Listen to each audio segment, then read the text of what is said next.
Mesdames, Mesdemoiselles, Messieurs, bonjour. D'abord les titres de Télémidi. La cote de M. Chaban-Delmas, Premier ministre, reste élevée dans l'opinion publique. C'est le résultat d'un sondage de la Sofres, nous y reviendrons. M. Georges Marchais commente en ce moment la réunion du comité central de son parti, une réunion qui a suivi l'accord de gouvernement socialiste-communiste. Déjà des embouteillages à Paris et dans les grandes villes de France, aux recommandations qui précèdent l'imminent départ en vacances de plus d'1 million de citadins, Rosie Morel ajoutera tout à l'heure quelques conseils, les siens, pour éviter le mal de mer. Et Étienne Laloux vous dira quels livres emporter dans vos valises et vous donnera peut-être le moyen de ne pas les y laisser. Mais d'abord, je voudrais revenir sur le verdict des jurés de Troyes. Il relance le délicat problème de la peine de mort en France. Les 2 assassins de Clairvaux ont été, comme vous le savez, condamnés à mort. En dernier ressort, c'est au président de la République, M. Pompidou, d'accorder ou de refuser leur grâce. Une décision bien difficile. Hier soir, par exemple, des applaudissements et des cris à mort ont accompagné la lecture du jugement à l'intérieur et aussi à l'extérieur de la salle, comme vous allez le voir dans quelques instants. Le président de séance les a en tout cas trouvés déplacés et odieux. Claude Manuel.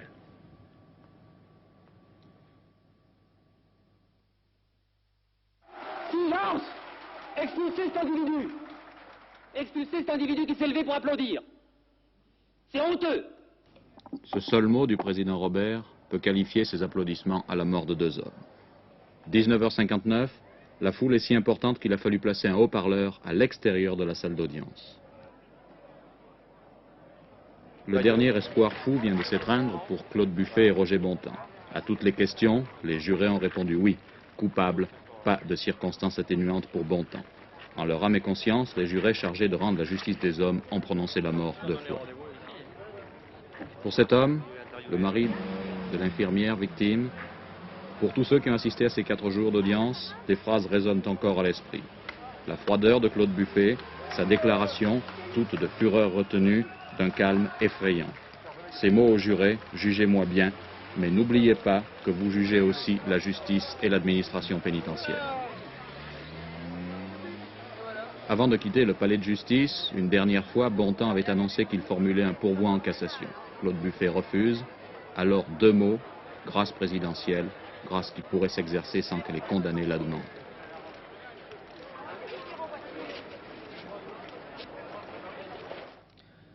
La Cour fédérale américaine a aboli au même moment la peine de mort dans les 35 sur 50, 35 États qui n'avaient pas encore pris cette décision. Plus de 630 condamnés à mort qui attendaient de passer sur la chaise électrique vont donc pouvoir voir leur peine commuée. 12 pays européens ont aboli la peine capitale. Avec nous, Maître Albert Naud, défenseur de l'abolition de la peine de mort en France. Maître Naud, dans son réquisitoire, et Claude Manuel avait eu l'occasion de nous le dire, le substitut Richon avait dit en requérant la peine de mort qu'elle existait encore en France pour frapper des assassins hors de la criminalité classique. Qu'en pensez-vous? Il faudrait d'abord savoir ce qu'il appelle la criminalité classique. Est-ce que c'est classique d'aller tuer la rentière? Est-ce que ce n'est pas classique? Moi, je n'en sais rien. Il serait peut-être plus simple de dire que, dans le cas particulier, il importe peu à l'opinion de savoir si un homme est anormal ou non. Je crains que le halali qui a précédé le verdict de Troyes et qui l'a suivi implique nécessairement qu'en France, une partie de l'opinion publique est prête à tuer un fou. Oui, un fou. Enfin, les psychiatres ont dit de Buffet qu'il n'était pas un malade normal, oui, un malade mental, qu'il était normal. Oui, mais seulement la psychiatrie, vous le savez tous, repose sur l'article 64 du Code pénal, qui est purement cartésien, rationaliste. A-t-il sa raison? Le Code italien, par exemple, dit « est-il capable de vouloir? Est-il capable de sentir ?» Et le psychiatre italien, le psychiatre allemand, anglais, portent leur effort sur cet aspect de l'homme. En France, on est cartésien. Comprend-il ou ne comprend-il pas? Buffet comprend. Il se croit même le plus grand criminel du monde entier, ce qui tout de même implique une anomalie certaine. Voilà le problème. J'ai connu Buffet, je l'ai vu, j'ai une opinion. J'ai une opinion.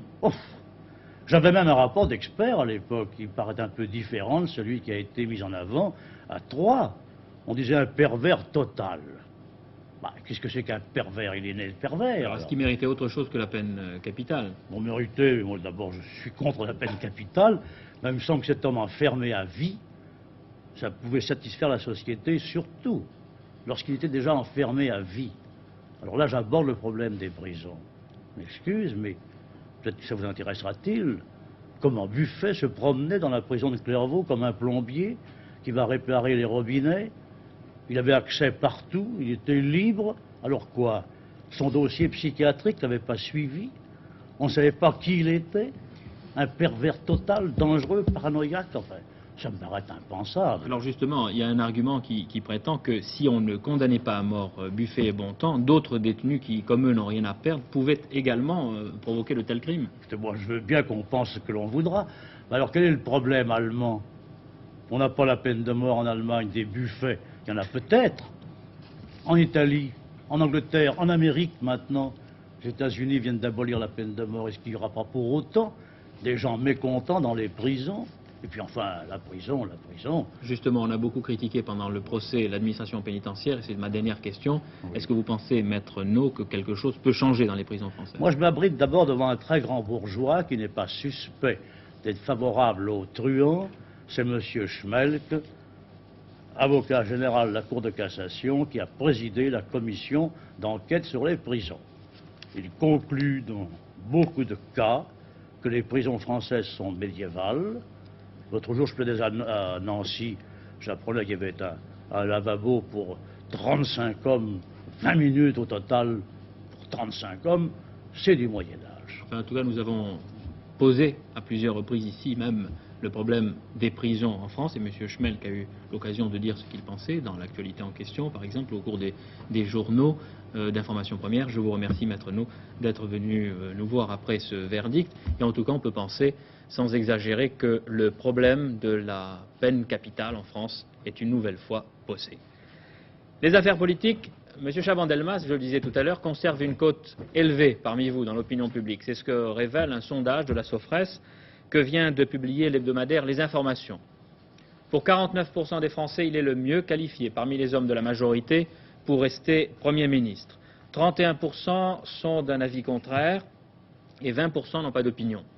Autre révélation de ce sondage, un certain scepticisme des Français à propos de la cohésion de la majorité. 27% seulement pensent qu'elle restera unie dans les années qui viennent, tandis que 48% sont convaincus qu'elle aura peut-être tendance à se diviser. L'Assemblée nationale vote ce soir en dernière lecture le statut de l'ORTF. Les députés partiront ensuite en vacances, comme vous sans doute, mais jusqu'au 2 octobre. Le président de l'Assemblée nationale, M. Achille Peretti, dira ce soir, et vous l'entendrez au cours de Télésoir, ce qu'il pense de cette session parlementaire animée et bien remplie.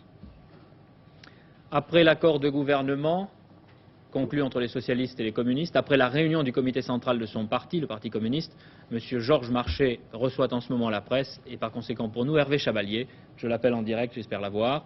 Hervé Chabalier. Bon, nous avons peut-être quelques difficultés à avoir la liaison avec Chabalier, nous l'aurons probablement tout à l'heure, pour les commentaires sur la déclaration de M. Georges Marchais, le numéro 1 adjoint du Parti communiste, après la réunion du comité central. Je voudrais vous parler d'un accident qui s'est produit ce matin à la gare Saint-Lazare, qui s'est produit au moment de l'entrée en gare d'un train de banlieue. Voici d'ailleurs dans quelles conditions. Accident spectaculaire ce matin à la gare Saint-Lazare. Peu avant 8 heures, un train de banlieue venant de Colombes, pour une raison encore inconnue, ne parvient pas à stopper. Il défonce un butoir, renverse un panneau lumineux et termine sa course dans la célèbre salle des pas perdus. Les témoins qui ont entendu les bruits se sont écartés, mais les voitures, elles, étaient pleines de monde. 17 passagers ont été blessés légèrement. Ils ont reçu des soins à l'infirmerie de la gare. Par mesure de précaution, 6 passagers ont été examinés à l'hôpital Bichat.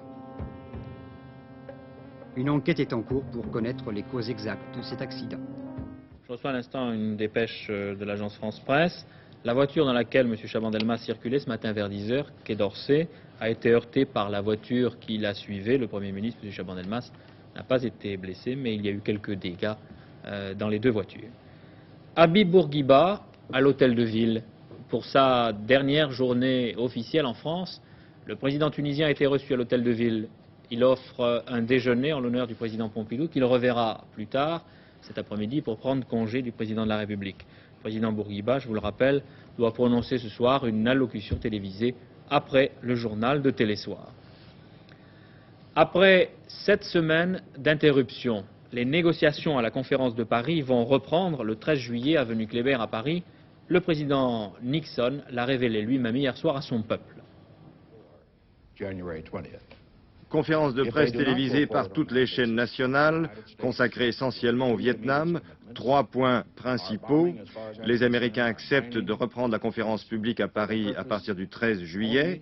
Deuxièmement, le président Nixon ne fixe aucune limite aux bombardements et aux opérations de minage au Nord-Vietnam.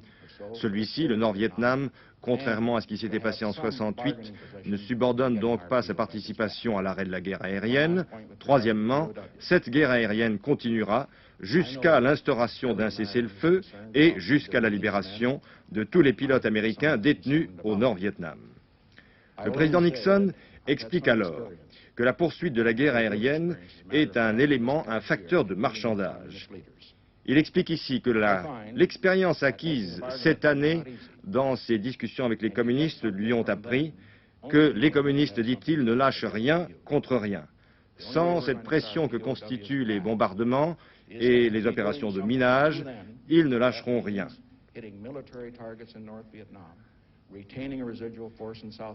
Et parlant de la guerre d'Indochine, en 1954, il dit « Jamais nous ne permettrons ce qui s'est passé à l'époque où les Français étaient en guerre en Indochine. Nous ne permettrons jamais que 15 000 hommes, comme les 15 000 Français, disparaissent et qu'on n'entende plus jamais parler d'eux. »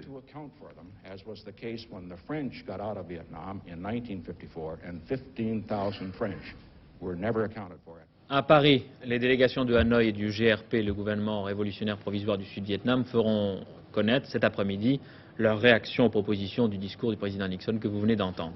Mais je sais que maintenant Hervé Chabalier a pu rétablir la liaison avec le studio de Télémidi. Hervé Chabalier pour un commentaire sur la conférence de presse de M. Marché. Oui, bien, ce comité central a été important car il a pris 2 décisions graves et sérieuses. Tout d'abord, il a fixé le 20e congrès du Parti communiste au mois de décembre 1972, c'est-à-dire à la fin de l'année, quelques semaines avant les élections législatives. Et je vous rappelle que ce congrès n'était pas prévu. Il est bien évident que pour le Parti communiste français, ce congrès sera, ce seront les grandes manœuvres avant les élections. À l'ordre du jour, le Parti communiste français pour un gouvernement démocratique et d'union populaire. Deuxième décision prise par le comité central, il a adopté à l'unanimité le programme commun de gouvernement entre le Parti communiste et le Parti socialiste. Mais là, ça n'est pas une surprise, l'on s'y attendait.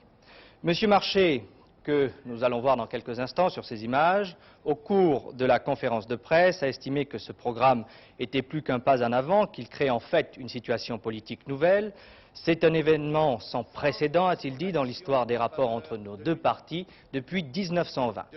Pour le Parti communiste, cette décision a provoqué l'enthousiasme des travailleurs et, je cite, la rage de tous les milieux de droite, de la grosse caisse de l'UDR, au cornet des réformateurs, sans oublier la petite flûte de Krivine. Fin de citation. Cela dit, M. Marché, tout comme M. Mitterrand à Vienne en Autriche, il y a quelques jours, n'a pas caché l'intention du Parti communiste français d'accroître sa propre audience au cours des prochains mois. Le Parti communiste et le Parti socialiste présenteront, vous le savez, des candidats différents au cours du premier tour de ces élections législatives. Et là, il y aura concurrence.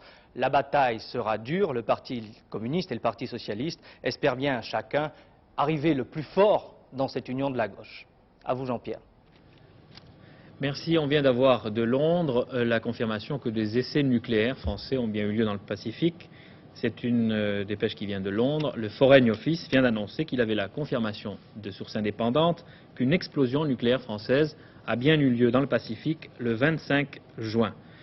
Je pense que du côté français, du côté officiel français, est-il nécessaire de vous le dire, il n'y a pas eu de précision. On a l'intention de maintenir le secret absolu jusqu'à la fin des tirs actuels. On sait qu'il s'agit de tirs de faible puissance. Après l'Allemagne, la France commence à faire de l'aménagement du temps et surtout du temps de travail une réalité. 50 entreprises françaises appliquent l'horaire variable ou libre que d'autres appellent l'horaire à la carte. C'est une libération partielle mais réelle, a dit M. de Chalandard, pour commenter le rapport publié par un groupe d'études créé à la demande du Premier ministre, M. Chaban-Delmas. Le principe en est simple, les salariés choisissent leurs heures de début et de fin de travail, parfois aussi la durée de la pause de midi, mais ils doivent respecter un temps de travail fixe, déterminé. L'expérience est pratiquée depuis quelque temps déjà dans une usine de Gérardmer, Philippe Gallard. Ouvrière à la linière de Gérardmer, Monique Martin, 27 ans, bénéficie depuis 6 mois maintenant de l'horaire variable que l'on appelle ici horaire dynamique. Sa vie a changé et aussi celle de sa fille Catherine. Avant, j'étais obligée de la mettre en pension. Je la conduisais les matins à 7h30. Et là, depuis que nous avons les horaires dynamiques, j'ai fixé mes horaires de travail sur ceux de l'école. Le rapport du groupe d'études qui vient d'être présenté par le ministre du Travail est formel. Les mères de famille et donc les enfants sont les grands bénéficiaires de l'horaire variable. Dans une usine allemande où il est appliqué depuis 3 ans, les échecs scolaires ont même diminué. Mais il y a d'autres conclusions spectaculaires. En France comme à l'étranger, l'horaire variable diminue fortement le nombre des accidents de trajet. Anecdote, à la Défense, à Paris, il a même fait disparaître les entorses provoquées par les traversées de chantier. Ces ateliers de la linière de Gérardmer sont les seuls en France à connaître l'horaire variable. Mais pour leur personnel administratif et commercial, une 50aine d'entreprises françaises ont, comme ici, mis leur horloge pointeuse en chômage et ont adopté presque toutes le compteur horaire individuel. Perçu comme une brimade, le pointage est souvent une source d'agressivité. Le compteur, lui, ne fait que justifier et informer d'un temps de présence. Psychologiquement, la différence semble importante puisque la punition adoptée partout contre la fraude consiste à priver le coupable d'horaire variable et de le remettre au pointage. C'est le signe que les utilisateurs sont satisfaits de l'horaire variable et pas seulement les salariés.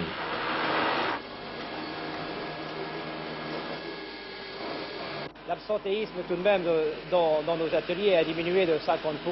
C'est très important. Et pourquoi d'après vous?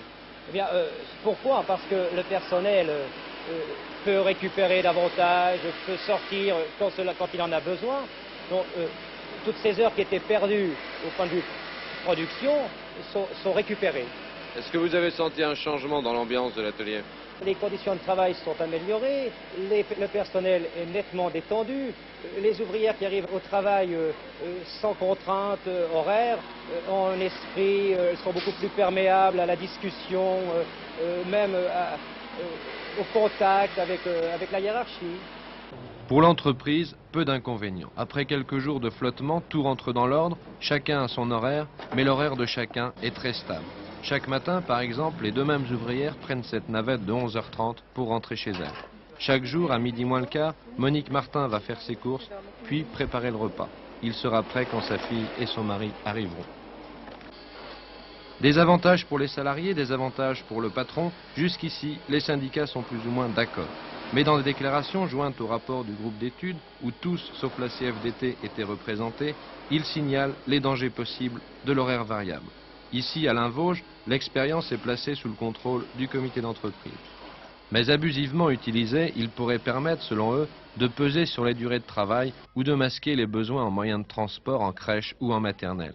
Les syndicats affirment enfin que dans le pays d'Europe où la durée hebdomadaire du travail est la plus longue, cet aménagement ne doit pas freiner la réduction du temps de travail, qui est une de leurs revendications essentielles. La catastrophe de Vierzy a bouleversé à juste titre, et vous en souvenez, toute la France. Pourtant, chaque semaine, la route apporte son Vierzy avec autant et souvent plus de morts et de blessés. Il ne faut pas l'oublier, au moment où plus d'1 million de Français, dont 700 000 Parisiens, s'apprêtent à partir de toutes les façons et le plus fréquemment en voiture. Des mesures exceptionnelles de sécurité sont en place pour réduire le nombre de ceux qui ne rentreront plus chez eux.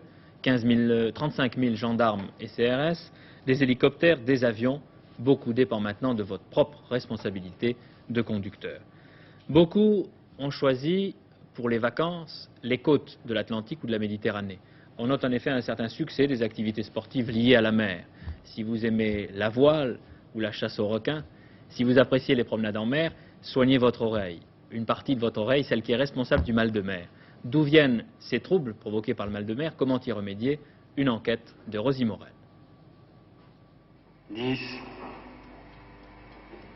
1, 0,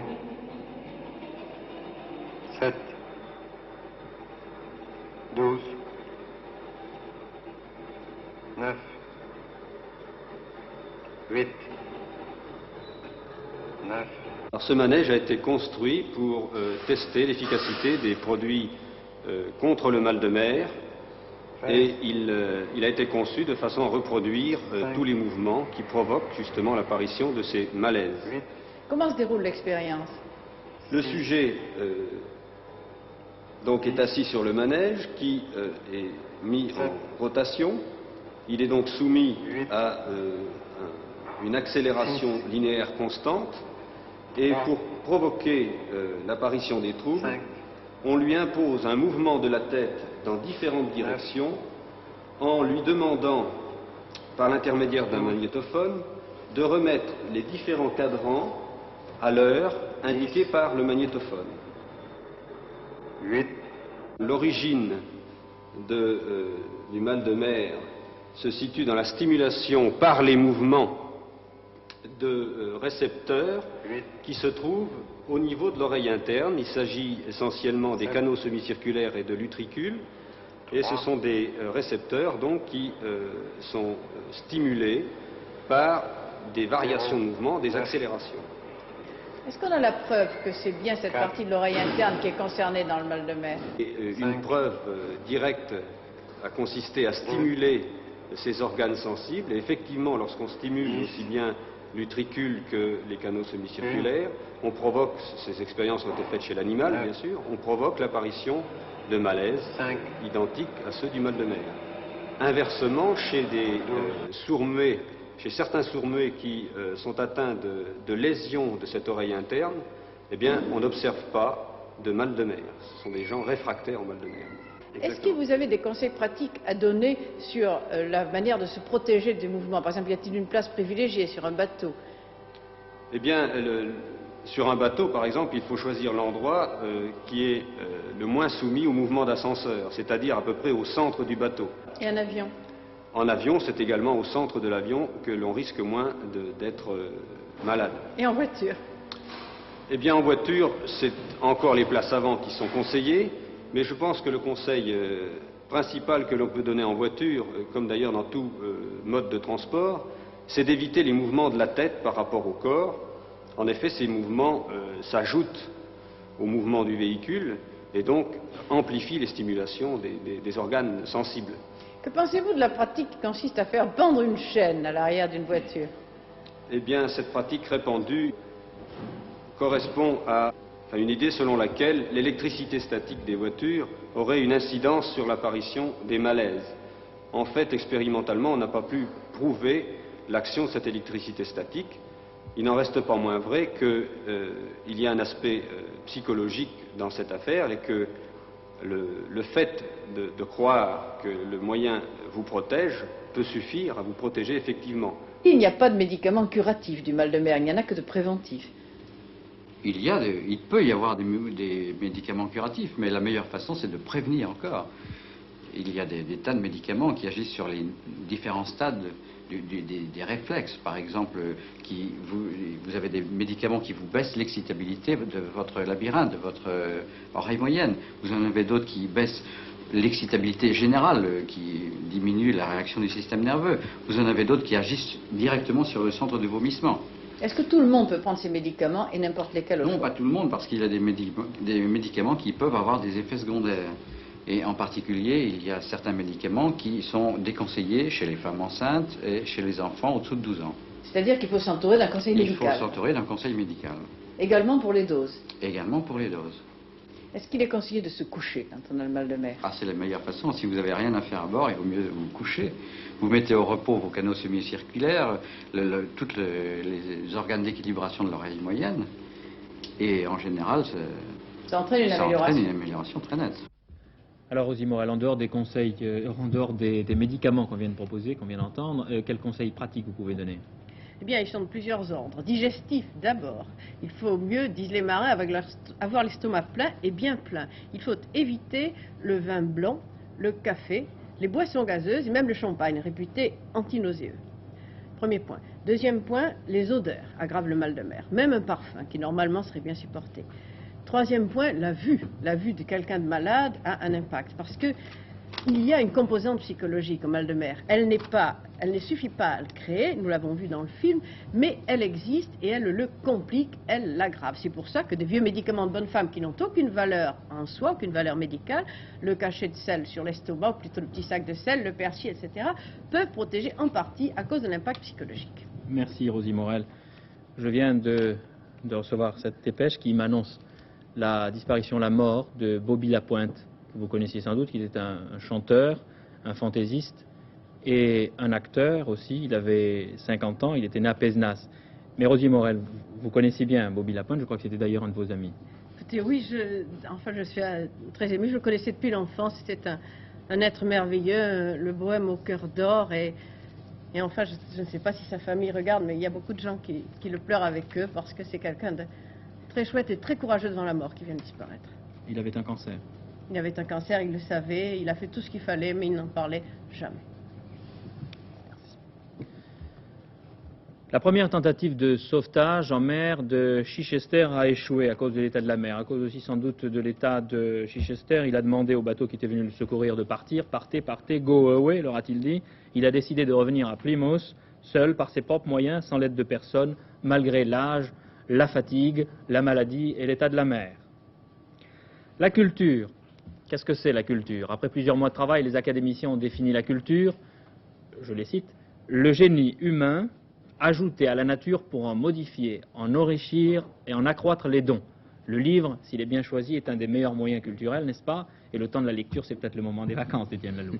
C'est le moment des vacances, en effet, pour beaucoup de gens qui n'ont pas le temps de lire pendant la semaine et qui sont heureux de lire pendant les vacances pour emporter des livres sérieux. Puis d'autres, au contraire, pendant les vacances où ils veulent se reposer, n'emportent que de livres distrayants.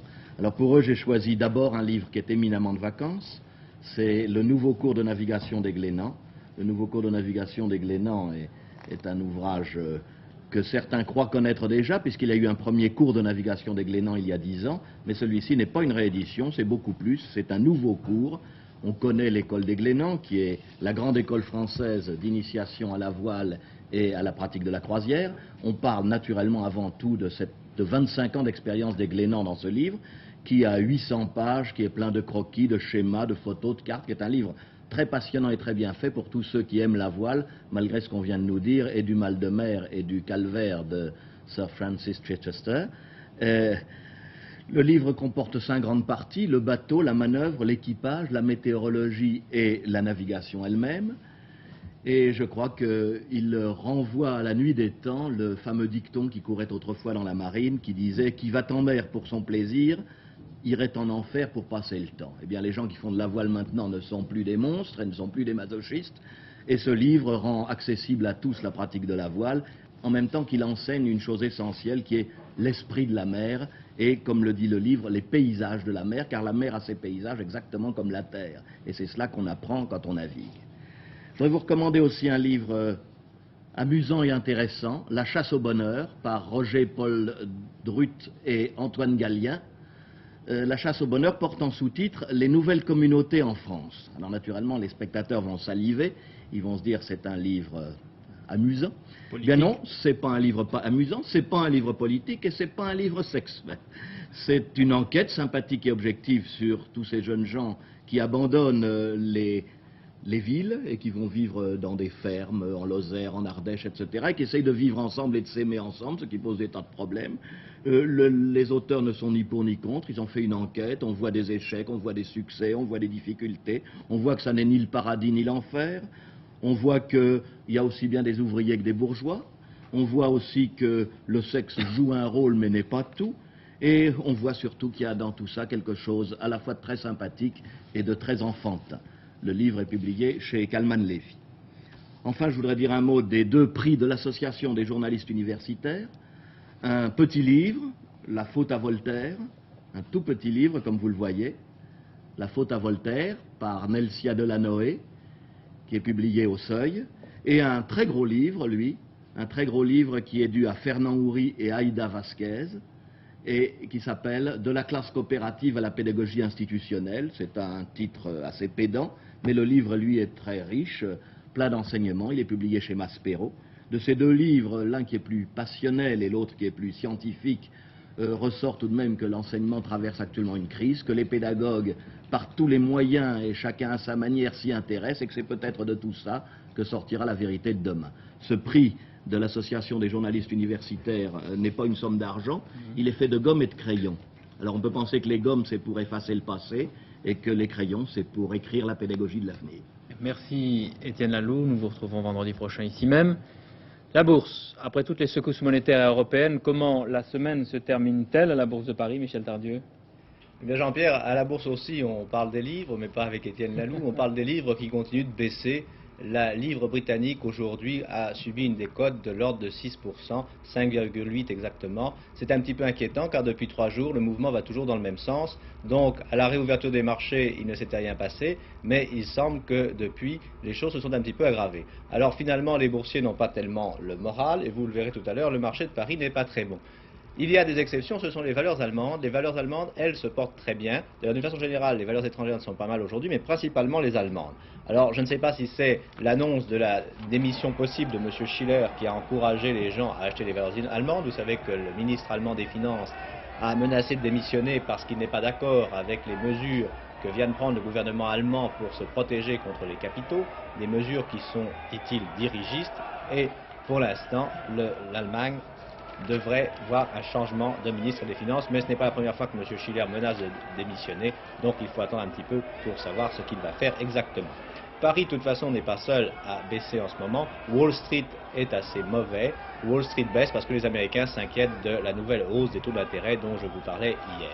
Vous avez vu tout à l'heure les cours de la financière de Paris et des Pays-Bas. Ça bouge en ce moment dans le monde de la banque en France. Vous savez qu'il y a eu récemment la prise de contrôle de la Banque de l'Indochine par le Suez. Eh bien, en réponse, ou en tout cas pour montrer que de ce côté-là aussi on fait quelque chose, la Banque de Paris et des Pays-Bas vient de modifier ses structures. Elle va créer un holding qui s'appelle l'Union bancaire, et ce holding regroupera les participations que la Banque de Paris détient dans l'Union parisienne et dans le Crédit du Nord. Il faut souligner que la banque Worms s'associera à ce holding. Ce n'est pas la première fois d'ailleurs que Paribas et Worms passent des accords ensemble et font des opérations communes. Donc l'union bancaire qui regroupera, comme je viens de vous le dire, le Crédit du Nord et l'Union parisienne. Le président de l'Union bancaire sera M. Louis de Fouchier, le président du Crédit du Nord, et il y aura un administrateur directeur général qui sera M. Antoine Dupont-Fauville, l'actuel directeur général du Crédit national. Des baisses, eh bien, il y avait le choix aujourd'hui, en voici quelques-unes.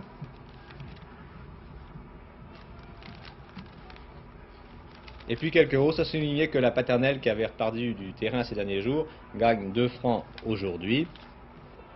Sur le marché de l'or, on monte, 9910 pour la barre.